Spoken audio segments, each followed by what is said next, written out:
Fight fans, welcome back to Carl Prusa MMA. Carl Prusa. Today I'm with a guest who's been on this show a few times. Now he is part of the UFC family. He's a UFC middleweight, getting ready, making his UFC debut, taking on fellow Contender Series winner Damian Pinas, February 28th in Mexico. It is party time, ladies and gentlemen. He is Mr. Wesley Schultz. Wes, what's up, my friend? Not too much. Thanks for having me on. Absolutely, man. So last time out, you're getting ready, taking on Marco Mingaj over in the Contender Series. Amazing performance, man. Went out there, got a quick finish. Looking back at it, man, what did you make your second time on the show? Oh, man, it was a blast. It's always a good time going out to Vegas and fighting. I mean, you can't beat how the UFC treats you during fight week. And from what teammates tell me, it's even better once you're in the actual promotion. But obviously, a lot more happy with the results of this time around. As far as the Contender Series went, looking forward to my debut in Mexico. Absolutely. So, going into that Contender Series fight, I mean, it was really interesting storyline. Both you guys very high-level grapplers. Were you surprised at how it played out? Yeah, man. I don't fucking submit anyone with that in the room. Part of that, it might just be like, respect for human decency. But usually that's something you kind of threaten the position, and then people will move, it'll roll, and then you'll lose it or something. But it took me hearing my coach say, "Man, you have it, keep it, fucking throw the hips in," and I fucking got it done. Can't believe it. Absolutely. During your time in the sport, I mean, it's a roller coaster, right? You've had the highest of highs, you've had the lowest of lows, you've been in the Contender Series, been back to the regional scene, back to the Contender Series. After the fight, when you and the four other winners were sitting beside each other and Dana White's looking at you and saying, "Come over here, you're getting the contract," was that kind of a moment where you got to reflect on everything? Yeah, I mean, I think I got the call for the Contender Series first in April of 2024. So it was a year and 7 months, year and a half that I was, that was the goal, Contender Series. So finally being in that motherfucking director's chair that they have you sit in was it felt good. I made sure to take a moment and just be like, really nice, great success. Now back in the gym, man, what's that been like since, been able to do the UFC? Obviously, Nick Klein already there, a couple of teammates already there, Coach Zach already been there. What's it now like when the younger guys in the gym look at you, UFC fighter? Man, it's kind of strange, but I mean, business as usual for the most part. But I feel like you have a lot more people involved when it's a camp for a UFC fight. Even more than a Contender Series fight. Your early pro career and amateur career, you kind of get to run your own camps and stuff. Maybe you'll get a few more privates a weekend or something. But when you're going to be showing out on the big stage, everyone really takes everyone really takes it seriously and really helps out. I mean, I don't know. I just feel like you just put way more into it, if that makes sense. Absolutely. You mentioned enjoying Vegas. What was that celebration like after the Contender Series win? Do anything cool out there? I'm trying to think. I think Iridium took us to go grab some pizza afterwards, and I just did a bunch of fucking gambling and shit afterwards, man. Vegas, man. Trying not to lose my purse. Absolutely. So I think I did okay. Can't remember. Since the fight, obviously, been off for a little bit now, getting ready. A few weeks ago, got announced fighting over in Mexico. This one pretty cool to do an international bout. Fuck yeah! I mean, even if it is at 7,300 feet, he's got to fight at that elevation too, man. Absolutely. When we've seen you on a big scale, it's mostly been in apexes, limited fan environments. Obviously, you're a guy, I really feel like you're going to become a fan favorite, man. It doesn't take a long time in talking to you to see your personality. I feel like a lot of the fans are going to relate with your personality. You excited to go in there, 20,000 people going absolutely insane? hopefully it's because I've seen some, cards with like the prelims. It's like, man, there's not a lot of people in there. But I feel like in Mexico City, people will come early and stay for the card. And it's not like I don't think it's a super pricey event either.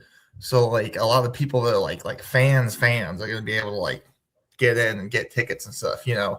Like the average UFC fan isn't probably going to a card at like Madison Square Garden with like 2 or 3 title fights on it. They're never going to be able to fucking afford that.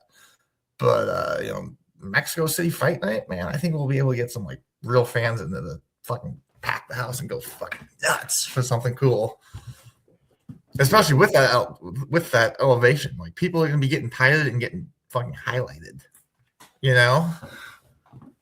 With that, you mentioned that elevation. I mean, does that affect the training camp at all? Do things differ a little bit? Yeah, man. The whole thing, that's a huge part of it. Huge part is making sure you're ready for that. Absolutely. This year has already been a big year for combat sports. It just got started. Paramount. New platform to watch the fights now. No more pay-per-view. No more having to go to B-Dobs. Hell yeah. Whatever it is, a month watching on your couch. Now, a lot more people are starting to watch this thing. Their numbers are expected to go up. Are you excited? Do you feel like this is going to help everybody? Yeah, man. I mean, especially for me personally, like having it be streamed on like a streaming service that like most people I know already have. I don't have to have them go get like a fucking UFC Fight Pass subscription or go buy like a pay-per-view for like a regional event or something. Like people are like, oh yeah, what are you fighting at? Paramount fucking Plus. Probably be early on the card. So fucking tune in right when it starts. Absolutely. So you're taking on Damian Pinas, another guy who won on your season of the Contender Series. Overall, what do you think of him as an opponent here? Fucking tough dude, athletic as shit. Fucking punishing striker. They seem to like to match me up with those guys. But yeah, no, I think it'll be a fucking like a banging fight. Especially with the new bonus incentives they have out. I mean, it feels like I'm on Contender Series again because going to the bell doesn't help anybody. Yeah, I mean, it's in both our best interests to get out there and fucking make something happen. Absolutely. Review your style, big time grappler here. You've always been one of those guys where you're always looking for the finish, man. There's no such thing as a boring Wes Schultz fight. You're always doing something, whether it be advancing positions, trying to take your guy out as quick as possible. For you, I mean, is this just the only way we know how to fight? Is there no other way to do it for you? Well, it feels like it's like there's a set end like finish line. I mean, I guess you could go like the distance as well. You go 3 5s, but if you can fight someone for 15 minutes, like have you guys even really been fighting? I've been in a 15-minute fight or two, and there's definitely a couple minutes in there. I was like, take a breath, Both guys are like, oh my god, I've fucking been in here, and you see that in fights all the time. So if 2 dudes are fighting and they mean to do damage to one another, if these lads are out here to hurt each other. It's not just a tickling match. I see no reason for a fight to go the distance unless you're just that evenly matched that it just neither one can break the other. But how rare is that? Like how great of matchmaking is that? I mean, I guess like the Patty and Gaethje fight, they kind of beat the shit out of each other for 25 minutes. But that's fucking rare that you see fights like that, which is why that'll be a fight of the year contender, I'm sure. Absolutely. Your opponent, Damian, obviously we've seen him. His striking's pretty good, taking out a lot of guys here. You feel like the wrestling or grappling, could that make the difference maker for you in this one? Definitely possible. I mean, those are big investments, though, doing grappling. I definitely see this fight standing up for a good bit of the fight. But it's always so weird, like once you get in there, someone can fucking trip, all of a sudden you're on the ground. Someone can like penetrate too far on like on a strike, and all of a sudden you're clinched up and against the cage or something. It's one of the reasons why people love this sport is it's fucking bonkers. Absolutely, man. Throughout your whole career, man, you fought some very tough guys, obviously on the regional scene. Dylan Bucka in there, Maurice Morris was a top prospect at the time, Mansoor, and now Damian, man. For you, do you get excited when you get to fight the high level? Does this even pump you up even more? Oh, yeah. There's no good fight without a good foe, without a good opponent, there's no, the performance can only be so good. Everyone fights a couple, less skilled guys in the crew, whether they're just starting out or they're bouncing back from a loss or something. But when you get the opportunity to go head to head with like another guy who's hungry, he's not on the tail end of his career. He wants the same thing I want, and it's who's going to be able to go in there and take it. Now that we're in the UFC, do you really feel like the journey begins now? Oh, absolutely. So many people are focused on getting here. I'm thinking even hearing talking with some people or hearing interviews and shit. It's like, I hope that's not your fucking goal to get there, man. Because then once you're there, you're fucked if you don't have a plan for that. That's like getting a seat. It's like sitting down at the the high limit table, like a poker game or something. Like your goal should not be to get to the high limit table, because then you're just gonna lose more. You might as well stay at the fucking the casual tables. If you're going there, you better be going there to fucking win and make some noise. Otherwise, you're just gonna be fucking thrown to the wolves. Absolutely, fair point here. With the big win over Damian Pinas, do you think this really sets the tone for you to really make a run in that division here in 2026?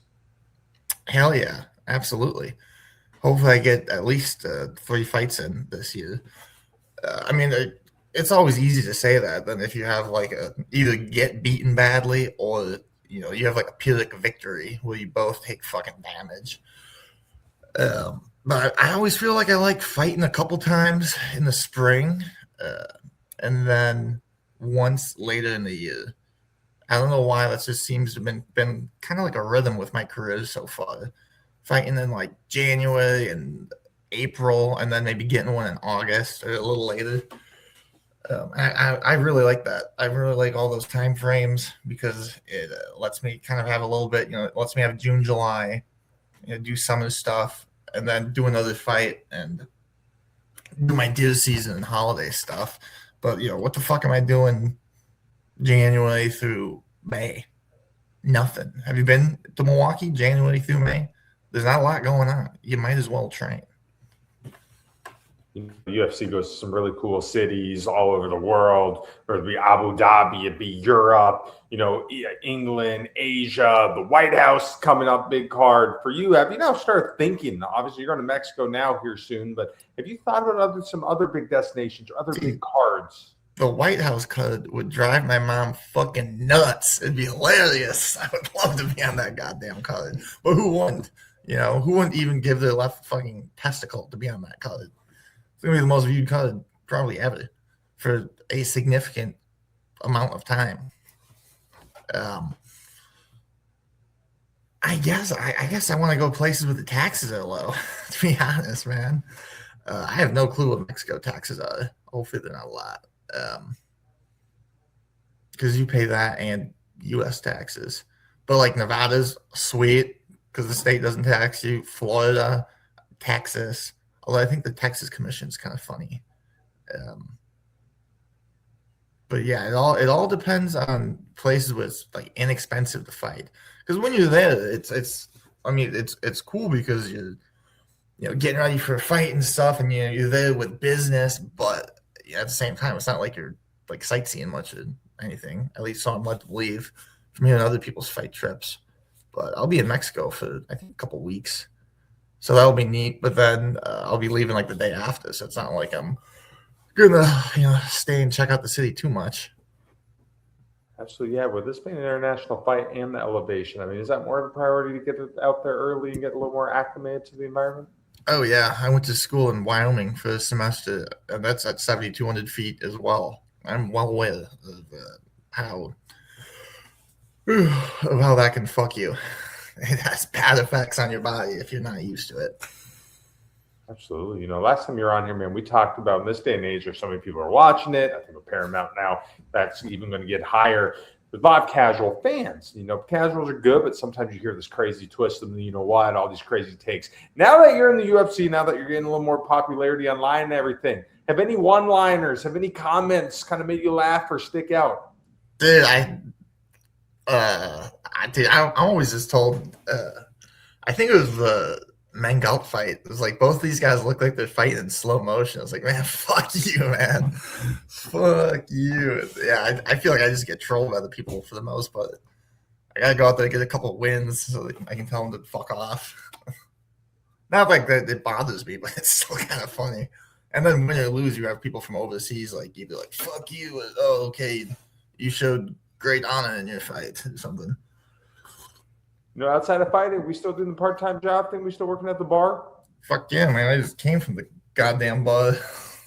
What were the reactions now been like from the coworkers, from the clientele that you're in the UFC? It's kind of funny because I've known most of them for so long. You know what I mean? It's like, oh, shit. You know, most times you like have like coworkers that do something cool. It's like they used to do something cool. It's not like they have something coming up, you know?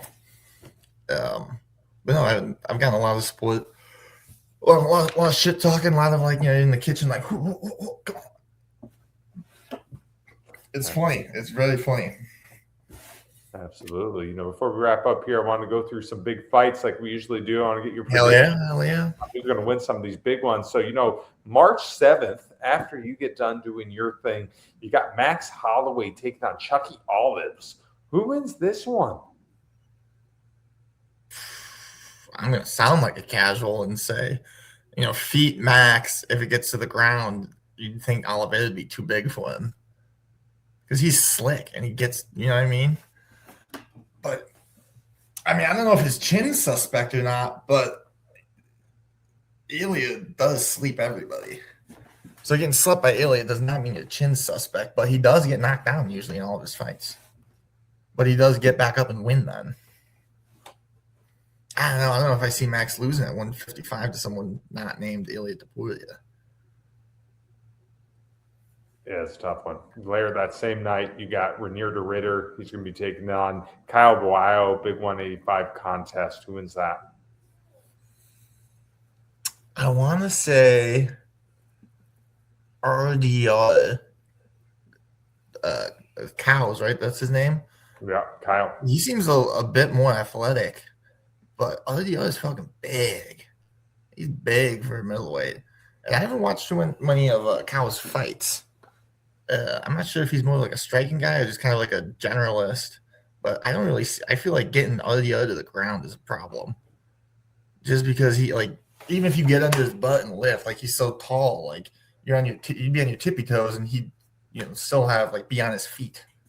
If that makes sense. Like, tall guys can be tough to get to the ground. But he is kind of awkward too, you know. I mean, fuck man, I'm hoping for ODR, but I can't say this is anything more than like an educated guess, you know. Absolutely, you know, another big middleweight contest coming up. Actually, the week before yours, got the big main event in Houston. It's Sean Strickland and Fluffy Hernandez. Who wins that one? Strickland should, I think. But Fluffy's been on a tear. I think Strickland's taller, though. I think he's overall bigger. And I don't know if Strickland's a volume guy, but he's definitely, because Fluffy's more of a volume guy, isn't he? He's like pressure and volume and stuff. But Sean hits his teeps, jabs, and everyone says they don't hurt, and they do fucking hurt. I mean, I would take Strickland on that. But he does have that big nose that, you know what I mean? We've seen broken before. It kind of sticks out. You know, it's a target. Hopefully he doesn't see this. You know, we mentioned something. It's anatomy, man. Don't be mad at me for anatomy, man. You know, we just mentioned some of the biggest names in the UFC right now. So we have these big fights coming up. For you, has it sunk in, man? Do you feel like a UFC fighter? Kind of. It's on my Instagram. I think it's gonna really sink in during this trip to Mexico. Especially all the support I have going down there, getting an extra weekend down there. Montel's riding with me, and once we check into that hotel on Tuesday, fight week, I'm just pumped to experience a real UFC fight week. I'm very excited. I've waited years. I worked at this fucking smokehouse for years and training at night and then before my shifts and shit to do this. I'm excited to finally, you know what I mean? Win or lose, go out there and just fucking put one on for the Paramount crowd. You know what I mean? Not the UFC Fight Pass crowd, not the rinky-dink strip club fucking fight stream crowd, the goddamn Paramount Plus crowd. That's pretty fucking cool. How much fun are you having right now in your career? Oh, it's a blast. It's a blast. Even, I mean, it feels like I'm in college again as far as like my training schedule. I mean, it's always kind of felt like that, but like with just how many sessions I'm getting in, and like even today, I was thinking like, man, I haven't been this fucking sore in like 7 years. Like it feels like I'm at a university getting paid to just fucking do the split again, you know? And it's something that I'm very glad that I took this route and didn't just like operate a crane or something. You know what I mean? Drive a truck, which is a fucking fine living as well, and perhaps one day I will do that. But I've been able to extend the the athletic part of my life another fucking 7 years, and hopefully I get to do it for another 5 or 6 years and make some fucking Skrilla too. Well, cheddar cheese. You know, if you weren't doing this, what would you be doing? I think I'd probably be doing something in the trades. But now, if I stop doing this, I think I'd try to open like a bar or something. Because there's good money in that if you know what you're doing and how to operate it and what to stock and sell and stuff like that. But I would never have done that if I was like coming out of college. Yeah, well, that's that. I'd probably have like 2 or 3 kids and like, well, I might have a boat. If I was working a nice union job, I'd probably have a fucking boat and fish a lot. Maybe some hunting land. But who knows? Maybe I'll make some fucking money and catch up to that other opposite dimension West that did do that.